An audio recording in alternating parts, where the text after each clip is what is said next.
बिहार भर में जो बुलडोजर चलाए जा रहे हैं, ये जो बुलडोजर की सरकार है वो आते ही 7 दिन भी नहीं हुए और वो गरीबों के खिलाफ जाना शुरू कर दी। हम आते ही जो हैं फुटपाथ के दुकानदार जो हैं उनको हटाने का काम करेंगे, गरीब बस्तियों दलित बस्तियों को उजाड़ने का काम करेंगे। 10,000 के नाम पर पे ये जो महिलाएं हैं कर्ज लेकर के अपना दुकान शुरू की हैं। ईवीएम को हाईजैक करने से लेकर के 10,000 हजारों रुपए जो करोड़ रुपए जो हैं वो वर्ल्ड बैंक के ये लोग बांटे हैं और एक बांट करके जो वोट खरीदने का काम किए हैं। ये सारी चीजें हैं। नमस्कार, लाइव बिहार देख रहे हैं आप। आपके साथ मैं स्नेहा गुप्ता।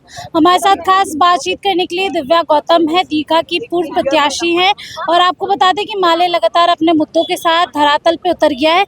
दिव्या जी, पहली बात तो आज का मुद्दा क्या था? आप लोग गर्दनी बाग में प्रदर्शन कर रहे थे, 1 दिवसीय धरना था। धरना इसी बात को था कि को लेकर के था कि आप लोग देख ही रहे हैं कि पूरे बिहार भर में जो बुलडोजर चलाए जा रहे हैं, ये जो बुलडोजर की सरकार है वो आते ही 7 दिन भी नहीं हुए और वो गरीबों के खिलाफ जाना शुरू कर दिए। जो यहाँ पे आप देख सकते हैं कि पटना शहर के जितने भी फुटपाथ के जो दुकानदार संघ हैं उन लोगों ने सब मिल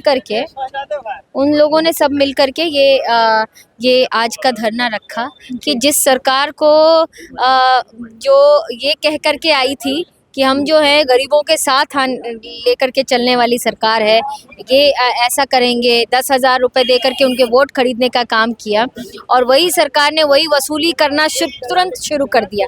अगर उनको यही करना था तो अपने चुनाव प्रचार के दौरान यही सारी बातें रखते कि हम आते ही जो हैं फुटपाथ के दुकानदार जो हैं उनको हटाने का काम करेंगे, गरीब बस्तियों दलित बस्तियों को उजाड़ने का काम करेंगे। ये बात ये कह करके क्यों नहीं आई?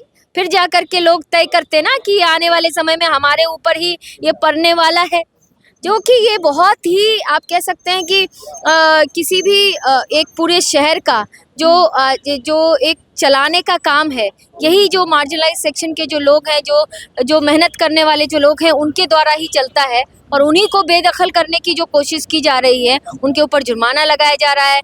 10,000 के नाम पर पे ये जो महिलाएं हैं कर्ज लेकर के अपना दुकान शुरू की हैं कि जो आने वाले समय में और पैसे मिलेंगे और हम अपना दुकान को सजाएंगे और वो कर्ज लेकर के दुकान लगाई और दूसरे दिन ही उनके ठेले को उनके सामान को बुलडोजर कर दिया जाता है, नस्ते नाबूद कर दिया जाता है। ये तरीका है किसी गरीबों को के साथ बर्ताव करने का। तो इसी के खिलाफ आज हम लोग धरना पे बैठे थे और आने वाले समय में हम ये सरकार से मांग करेंगे। मांग क्या करेंगे? हम चाहते हैं कि ये जो बुलडोजर की जो सरकार है वो इसको हटाए।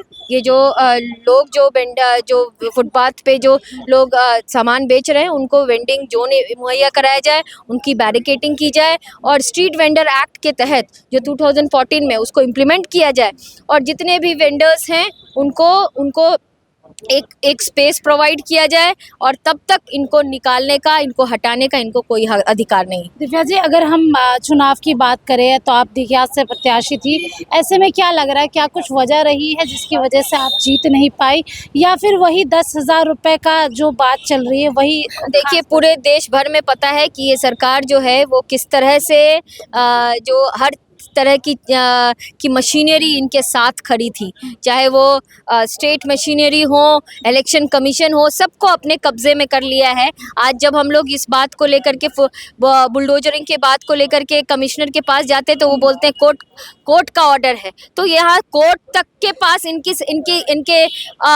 जो वकील हैं वहाँ बैठे हैं, लेकिन वो इस एक्ट को लेकर के कोई बात नहीं कर रहे हैं। तो इनके हाथ में सब है, वोट चोरी से लेकर के ईवीएम को हाईजैक करने से लेकर के 10,000 हजारों रुपए जो करोड़ रुपए जो हैं वो वर्ल्ड बैंक के ये लोग बांटे हैं और एक बांट करके जो वोट खरीदने का काम किए हैं। ये सारी चीज़ें हैं, लेकिन इसके खिलाफ भी लड़ते हुए हम लोग जो हैं गरीबों की आवाज़ को, जनता की आवाज़ को, दीघा की आवाज़ को जो लेकर के सामने आने का काम है वो हम सड़कों पर भी करेंगे और हर जगह करते रहेंगे। आखिरी सवाल आपसे लूंगी कि जो नतीजे आए उससे कहीं ना कहीं माले का हौसला टूटा तो नहीं है ना? आप लोग सारे मुद्दों के साथ धरातल पे उतरेंगे ना, क्योंकि संख्या बहुत कम हो गई है विपक्ष देखिए, की। संख्या कम होने की वजह तो हमने आपको पहले ही बता दी कि किस तरह से इस लोकतंत्र में जो लोकतंत्र को हाईजैक करने की जो इन लोगों ने कोशिश की है, तो वो तो जनता भी देख रही है और जनता भुगत भी रही है कि जिनके ऊपर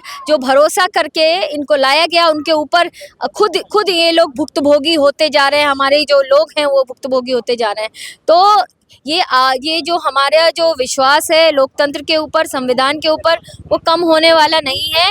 हम जनता की आवाज़ को लेकर के हमेशा संघर्षरत रहे हैं और जितनी भी संख्या है वो एक मजबूत संख्या है जो कि वहाँ भी आवाज़ उठाएंगी और वो लोग आज सड़कों पर भी उतर करके, हमारे विधायक यहाँ उतर के वो सड़कों पे भी लोगों के बीच साथ खड़े हुए हैं। तो हमारा जो संघर्ष है वो जारी रहेगा और इन लोगों को लोकतंत्र को हथियाने नहीं दिया जाएगा और संविधान को अपहोल्ड किया जाएगा। चलिए देखिए, संविधान को बचाया जाएगा, सीधे तौर पे धरातल पे उतर आए हैं। और माले से दिव्या गौतम जो पूर्व प्रत्याशी हैं, आप बने रहिए हमारे साथ, तब तक के लिए बहुत बहुत शुक्रिया।